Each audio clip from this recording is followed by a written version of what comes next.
Hi friends, welcome to my blog. ఈరోజు మా అమ్మ కందిపప్పు చేస్తుందండి. కందిపప్పులో వేయడానికి బచ్చలి కూర అయితే తెంచుతుందన్నమాట. కందిపప్పు బచ్చలి కూర కాంబినేషన్ అయితే చాలా బాగుంటుందండి. ఈ బచ్చలి కూర చెట్టు నేను లాస్ట్ వీడియోలో అప్లోడ్ చేశాను చూడండి. ఈ బచ్చలి కూరలో చాలా రకాలు ఉంటాయి అన్నమాట. ఈ చెట్టు వచ్చేసేమో తీగ బచ్చలి కూర అంటారు. ఇప్పుడైతే కందిపప్పులోకి బచ్చలి కూర అయితే మొత్తం తెంచేసింది. ఇక్కడ నుంచి ఆ చివరి వరకు అయితే పాకిందండి. చెట్టు అనేది పందిర్లా అల్లుకుపోయిందన్నమాట. ఈ బచ్చలి కూర తినడం వల్ల చాలా హెల్త్ బెనిఫిట్స్ ఉన్నాయండి.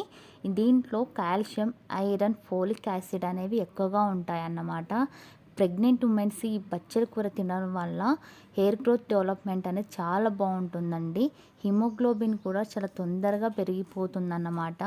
కంటి చూపు కూడా చాలా బాగా కనిపిస్తుంది ప్రెగ్నెంట్ ఉమెన్స్ ఈ బచ్చలి కూర తినడం వల్ల. ఈ బచ్చలి కూర తినడం వల్ల ఒంటిలో వేడి ఉన్న తొందరగా తగ్గిస్తుందండి. వీడియో కనుక నచ్చినట్లయితే ఛానల్ని సబ్స్క్రైబ్ చేసుకోండి. Thank you for watching.